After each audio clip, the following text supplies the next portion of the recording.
Selamat datang di podcast MOC Pancasila dan Kewarganegaraan.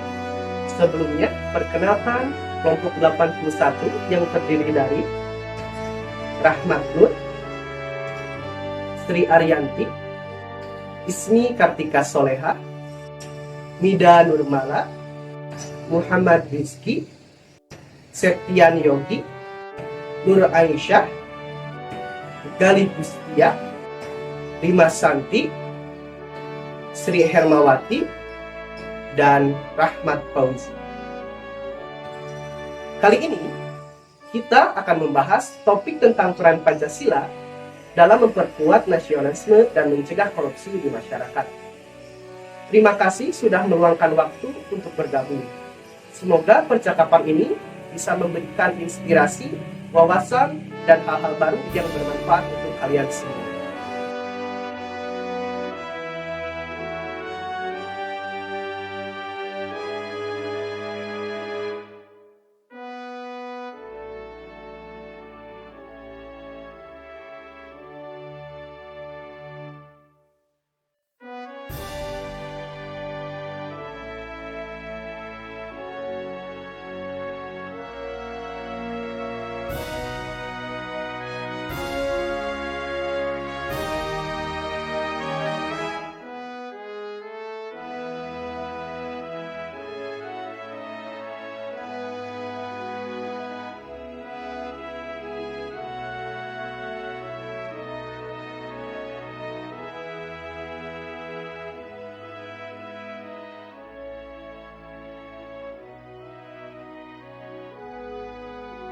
Di era globalisasi saat ini, kita sudah sering mendengar ada generasi Z, gen Alpha, gen Beta, dan seterusnya. Kita juga sering mendengar berita-berita di media sosial pada generasi tersebut.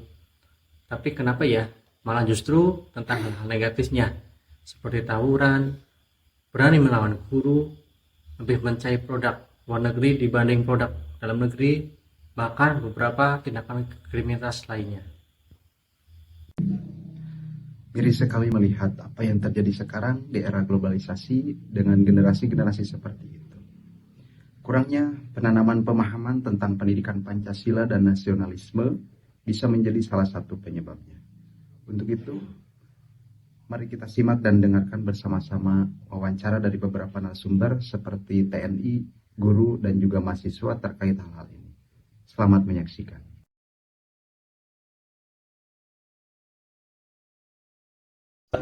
Bagaimana kita ketahui, perkembangan teknologi dan budaya asing sangat besar.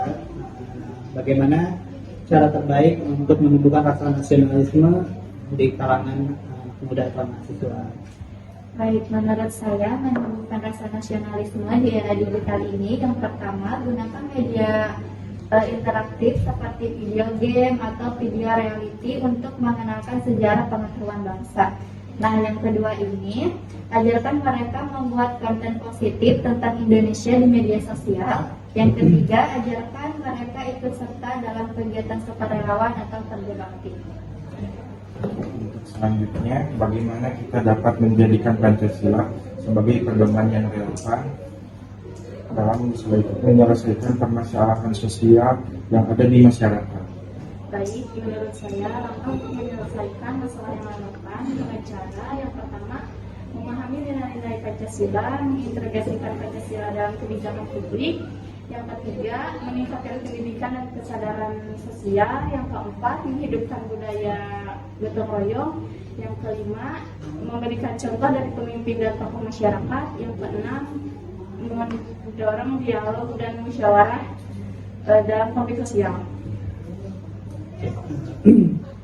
Selanjutnya, akhir-akhir ini juga kita banyak melihat kasus tindakan korupsi ya di negara kita. Nah, bagaimana peran mahasiswa dalam memperkuat gerakan anti korupsi?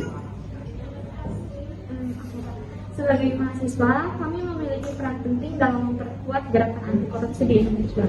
Dengan langkah-langkah seperti mengadakan diskusi publik, mengadakan seminar, webinar, atau forum untuk meningkatkan pemahaman masyarakat tentang dampak negatif dari korupsi. Kemudian melakukan kampanye anti korupsi melalui media sosial agar pesan dapat tersebar lebih luas, kemudian mendorong institusi pendidikan dalam memasukkan pendidikan anti korupsi ke dalam kurikulum untuk menanamkan nilai-nilai integritas, kemudian dengan membentuk gerakan anti korupsi di lingkungan kampus seperti memastikan transparansi dalam pemilihan badan eksekutif mahasiswa dan pengelolaan dana kegiatan mahasiswa. Menurut Bapak, bagaimana cara terbaik untuk menumbuhkan rasa nasionalisme pada generasi muda di tengah pesatnya perkembangan teknologi dan budaya asing?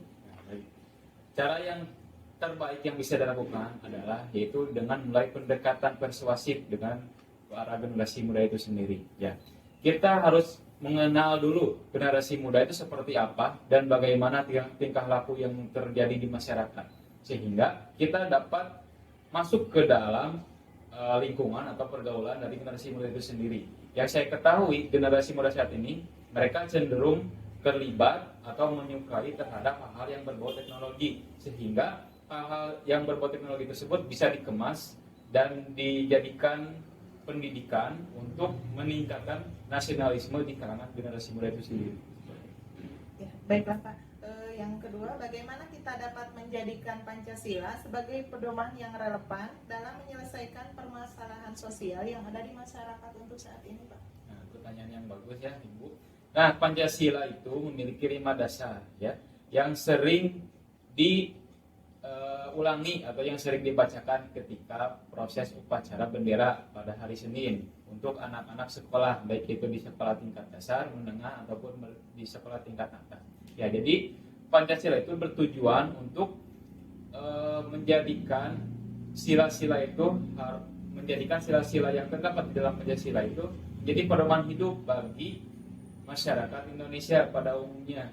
Ya, jadi terdapat beberapa isi-isi yang terkandung di dalam Pancasila itu sendiri yang bisa diamalkan dan bisa diluaskan gitu ya. Jadi dalam satu sila itu sendiri dapat diperluaskan sebagaimana mestinya gitu ya. Nah, adapun beberapa hal-hal yang bisa didapatkan dari pengamal sila Pancasila itu banyak sekali manfaatnya, terutama bagi kalangan pelajar ataupun kalangan generasi muda itu sendiri. Ya, baik itu dari kalangan muda ataupun kalangan generasi tua pun bisa mendapatkan beberapa pengetahuan ataupun pengalaman yang baik. Apa pendapat Bapak tentang peran pendidikan dalam memperkuat gerakan anti korupsi di negara kita, Pak? Baik, gerakan anti korupsi itu sendiri itu merupakan sebuah hal yang terus digaungkan oleh beberapa presiden terdahulu, baik itu di dalam kurikulum maupun terdapat di dunia kerja itu sendiri. Karena yang saya ketahui, pendidikan anti korupsi itu didapatkan bukan hanya di kalangan siswa saja, melainkan di kalangan non siswa ataupun di kalangan pekerja itu terus digaungkan, karena pada dasarnya pendidikan anti korupsi itu harus terus dijalankan oleh setiap masyarakat, karena ya kejujuran itu yang paling mahal ya Bu ya, karena kepintaran itu bisa dicari tapi kejujuran tidak. Kejujuran itu harus didapatkan oleh diri kita sendiri ya. Jadi kita harus sadar, kemudian kita harus praktekkan. Menurut Bapak, bagaimana cara terbaik untuk menumbuhkan rasa nasionalisme pada generasi muda di tengah pesatnya perkembangan teknologi dan budaya asing? Gampang ya, pertanyaannya gampang. Tanamkan lagi Pancasila kepada generasi muda sekarang. Karena apa? Kepribadian bangsa kita, kalau sudah tertanam kepribadian bangsa Indonesia, yaitu Pancasila di masing-masing generasi kita, orang akan bisa menyaring budaya asing yang masuk, ambil positifnya, buang negatifnya. Dan tentunya dengan mengembalikan atau menanamkan kembali kepribadian bangsa kita, itu bisa menghalau, mengantisipasi hal-hal buruk yang ada dari sebuah modernisasi. Bagaimana kita dapat menjadikan Pancasila sebagai pedoman yang relevan dalam menyelesaikan permasalahan sosial yang ada di masyarakat? Di dalam Pancasila itu sendiri itu ada 5 butir, ya, ada 5 sila. kaitannya dengan kehidupan bernegara dan berbangsa, karena itu adalah sebuah kepribadian bangsa sendiri. Adanya sebuah perselisihan itu yang akan memacu permasalahan dalam masyarakat. Itu bisa disalurkan apabila mereka sudah mengerti Pancasila. Ya kalau semua berpedoman kepada Pancasila, saya rasa baik-baik aja sih. Bangsa kita itu baik-baik aja, nggak ada perselisihan yang sampai meruncing ya, sampai adanya aksi-aksi kekerasan atau demokrasi. Saya rasa enggak. Pertanyaan terakhir, apa pendapat Bapak tentang peran TNI dalam memperkuat gerakan anti korupsi di negara? Gerakan anti korupsi di negara kita sebenarnya sudah diapresiasi dari pejabat-pejabat pemerintahan. Kita lihat kreativitasnya banyak, contoh ada gerakan sakti, NCW, kemudian ada gerakan apa ya.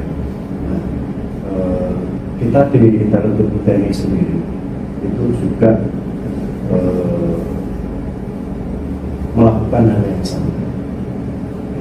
Kita juga sedang gencar-gencarnya mengampanyekan gerakan anti korupsi. Buat apa? Karena Indonesia saat ini alhamdulillah merupakan negara yang sebenarnya sudah berhasil untuk memberantas korupsi. Nah, kita di tubuh TNI sendiri itu sudah marak-maraknya mengampanyekan gerakan. Nah guys, cara terbaik untuk menumbuhkan rasa nasionalisme pada generasi muda di tengah pesatnya perkembangan teknologi dan budaya saat ini, salah satunya dengan menerapkannya pendidikan kewarganegaraan yang baik dalam kehidupan. Contoh kecilnya seperti tetap menggunakan bahasa Indonesia dengan baik dan benar, meskipun sekarang banyak bahasa yang serapan dari bahasa asing yang digunakan dalam kehidupan sehari-hari. Menjadikan Pancasila sebagai pedoman yang relevan dalam menyelesaikan permasalahan yang ada di masyarakat dengan cara musyawarah mufakat, keterbukaan dan kejujuran, serta menciptakan lingkungan rukun, adil, dan juga harmonis. Untuk kesimpulan dari hasil wawancara dengan narasumber seorang ASN guru, yaitu cara menumbuhkan rasa nasionalisme pada generasi muda di tengah pesatnya perkembangan dan teknologi dan budaya asing, cara yang terbaiknya yaitu dengan melakukan pendekatan persuasif pada generasi muda itu sendiri, yakni dengan mengenal generasi muda itu seperti apa dan bagaimana tingkah lakunya yang terjadi di masyarakat. Selanjutnya, dengan menanamkan kepribadian Pancasila pada generasi muda dapat menyaring budaya asing yang masuk serta menghilangkan perselisihan dan aksi kekerasan pada masyarakat. Salah satu contoh menanamkan kepribadian Pancasila yaitu dengan menggunakan media interaksi untuk mempromosikan sejarah persatuan bangsa dan ikut serta dalam kegiatan bakti sosial. Selanjutnya, pendidikan anti korupsi tidak kalah penting untuk diimplementasikan di berbagai sektor kehidupan. Salah satu contohnya yaitu pada pemilihan BEM di mahasiswa. Kesimpulan dari kelompok kami, kita sebagai generasi muda harus bisa menerapkan sifat nasionalisme dan memperkuat anti korupsi dengan menjunjung tinggi nilai-nilai Pancasila dalam kehidupan. Demikian dari kelompok kami. Mohon maaf bila ada kesalahan dan kekurangan. Terima kasih. Sampai jumpa.